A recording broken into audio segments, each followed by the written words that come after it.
Oh my, this man has brought a flamethrower to a fistfight. Whatever shall we do?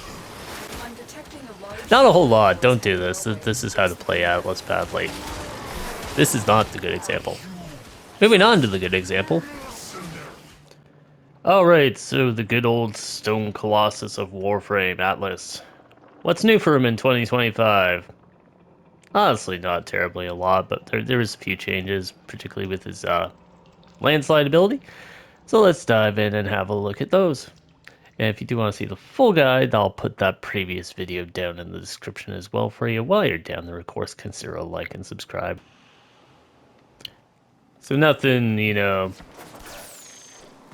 gigantically, fantastically new. Atlas does punches. He punches things. Were there any questions about that? Didn't think so. Of course, he can also do this. This isn't as useless as some people would tell you. It is actually fairly strong. One of the biggest problems is, like, you can't see what you're doing even though you can shoot through it. So, like, while I can do this, it's not practical in any way. It does have a pseudo grouping ability, but then it throws them at the end so that you can kind of end up random spots. Obviously, of course, this 3 is the Petrify. It's a crowd control and especially used for powering his rubble ability down in the bottom right there. These guys are pretty much as useless as ever, even if you put the new summon stuff on them. They attack slow, they attack randomly, they scatter the enemies anywhere. They're a very, very weak form of crowd control at best. In a nutshell. So Rubble gives Atlas up to 1500 bonus armor, giving him a very nice high armor amount. He can easily survive stuff as a health tank if you were to try and keep the Rubble. But the problem with the Rubble is if you pick up Rubble and you have so much as 1 health point down, you will heal yourself instead. No Rubble for you, no bonus armor, no trigger for the Rubble heap augment that we'll talk about in a second here. So yeah, that's the biggest thing with Rubble. And if they were to come in and do a rework or retouch on Atlas, that's the first thing they need to change is let him heal and then get his Rubble as well in an overflow sense. Because right now, if he is trying to health tank, he will never gain Rubble, which means he will never gain his armor, which will make him a worse health tank. Alright, let's have a look at our build here. Don't mind the Gorgon there. So we got Atlas himself. With the additional buffs to his landslide, basically I took some of the crit shards out because they're not that useful anymore. If you think they're useful, hopefully you're an endurance player, because otherwise you're just kind of operating under a weird fallacy, because extra damage is wasted if it's extra. There are no points for overkill. When in Cetus, do not drink the kombucha. You are incapable. Of course, here is your requisite Ordis joke. To unstick your tongue from the roof of your mouth the following morning. Thank you for your input, Ordis. I'll throw in these blast shards, which give him a little additional extra health. That gives him a little bit of a window if we're somehow fighting something that can bypass his shield gates and we can't punch to be invulnerable for some reason. It's rare, but it can happen. So this is pretty much the same build that was in the previous video down in the description. Growing power, I'll just quickly overview these. Ability strength when you deal status effects actually works better now with his new landslides that deal status effects. Excellence is honestly whatever the heck you want to put in there. I threw it in there for casting speed and a low extra sprint speed because Atlas does want to stay on the ground normally and you can't just slide punch if there's no actual targets. Molt Reconstruct is to offset what I mentioned with the Rubble. By healing yourself every time you cast an ability, it will try and keep your health topped up so that your Rubble actually becomes Rubble armor. Arcane Avenger, if we get damaged, we get crit. Easy, easy. Umbrals and flows shouldn't really need too much explanation. If you wanted to go to the pure Shield Gate version, turn Intensify into Blind Rage. Or Transient Fortitude to get the higher strength stuff.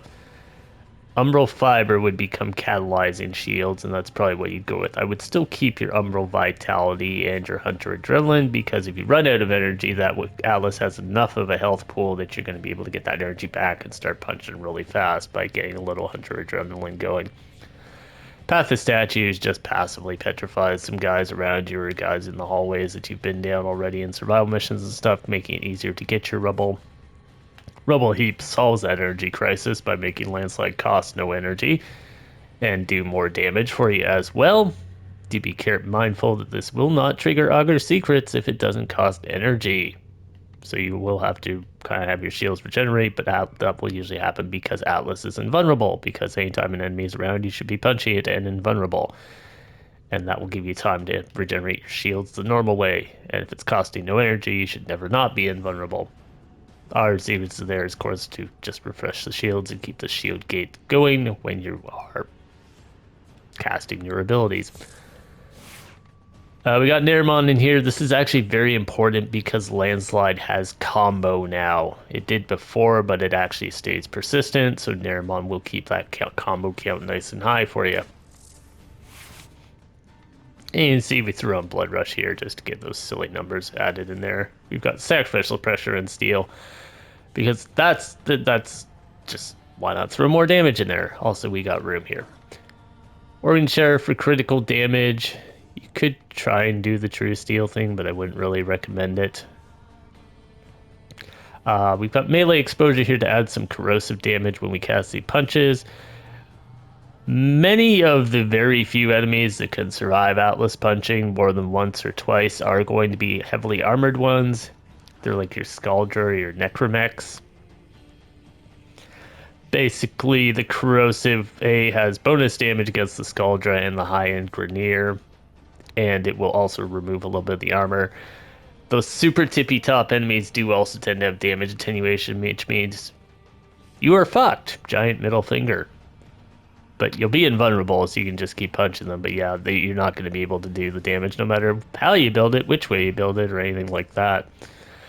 Magnetic is in there. The attack speed does nothing, but the magnetic damage helps you a little bit against the Overguard, and which is another one of the various higher end tanks that might survive a single punch, and some of the Tech Rod, including the Tech Rod Babaus.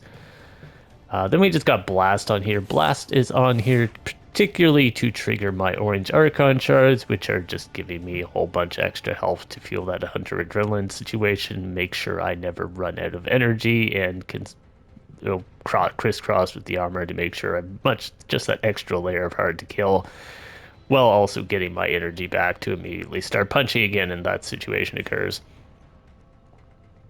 The rest of here, the Ack and Brent and stuff, I'm not going to go too much in. You don't need the Incarnate melee anymore, but it's still handy to have if you can't target the enemy with powers. Incarnates are still very, very powerful weapons against those sort of enemies like Archons. Companion is good old Death Cube. He's in the previous video. He's in the Sevgoth video. I believe he's in the Dagoth video as well, so there's nothing to discuss about him. If you do want to see a full in-depth companion guide, let me know down in the comments, and I'll throw that in a separate video at some point. That's going to conclude the build discussion, essentially. The Prismatic Gorgon can also, it's worth mentioning, petrify enemies if you have this Nightwave augment for it. That said, it's not the greatest gun in the world, so if you don't want to use it, that's up to you. If you have found this useful, of course, consider dropping a like and subscribing to the channel for more.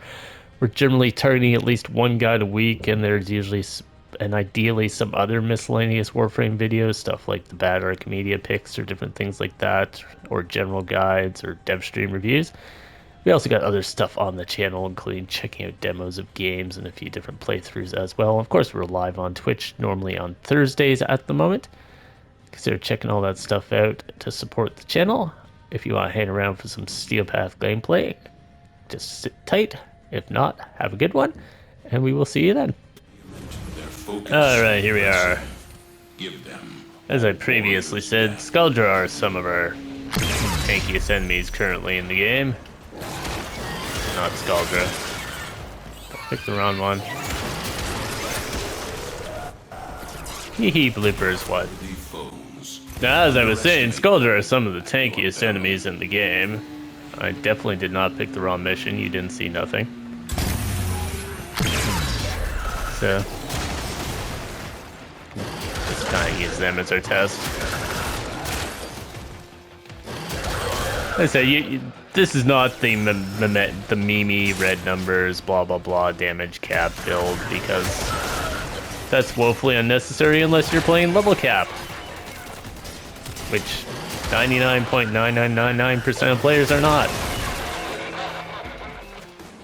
You can tell we're like just immediately hitting stuff into the 9 millions anyways.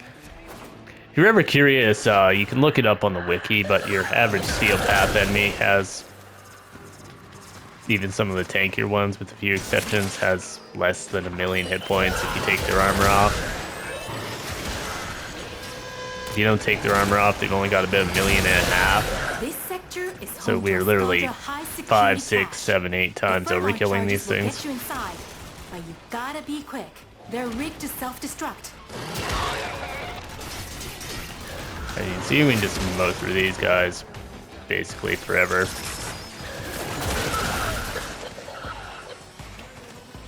I don't think that video will, music will get me content claimed. Should have turned it off, but.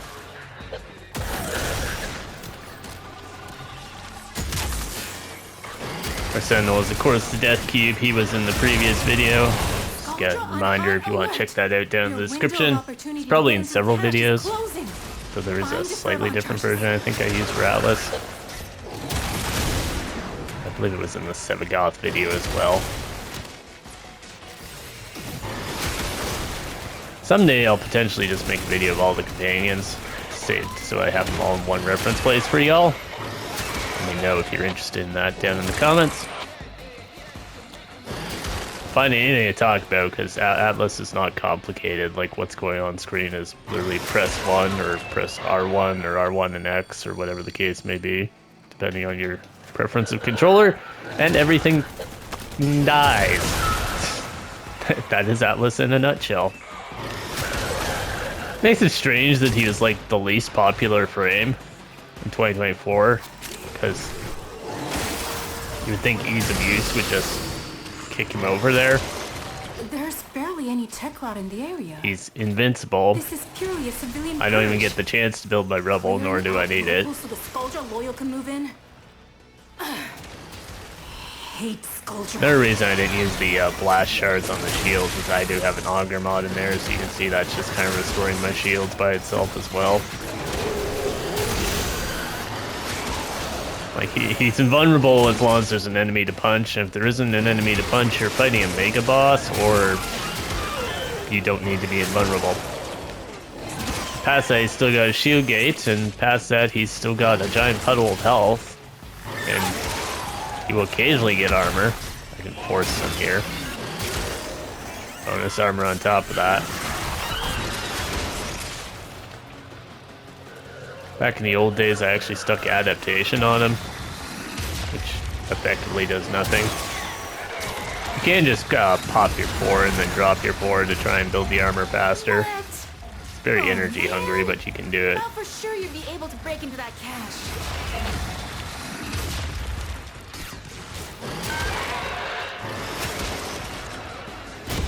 Even before the enemies don't drop enough energy now.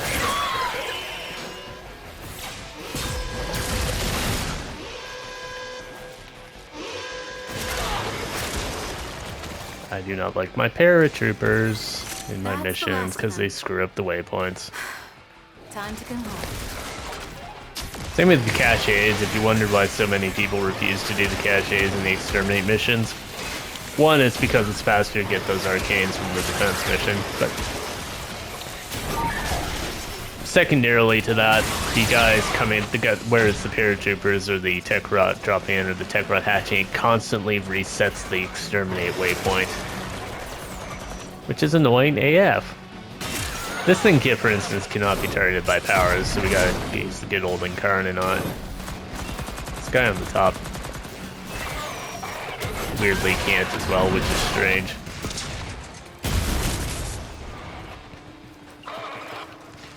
Strange. It's also strange because that tank can be hit by the landslide, just not targeted with it. It's like the old exploit that they got rid of to kill the Murmur boss, where you would throw all the enemies near it and then hit them with Sevagoth or Corbex, because those enemies exploding somehow didn't count as your power damaging them, but it would damage the boss for infinitely scaling damage. I believe they patched that out, but if you want to try that, give Sevagoth a pull ability, and he might just be able to one-tap the 60 Eyes Murmur boss still. And you see, not even a hint of trouble. We can't even keep our armor up, that's how solid we are. Again, we'll see you next time. If you do want to see more, remember to consider like, subscribe, throw down any questions or requests down in the comments. Feel free to check out the other stuff on the channel as well. There will be playlists down in the description for all the Warframe guides and that, but there are other things on the channel. We check out demos, there's some other games we play of varying levels of relation to anything resembling Warframe. Thanks for watching, and have a good one.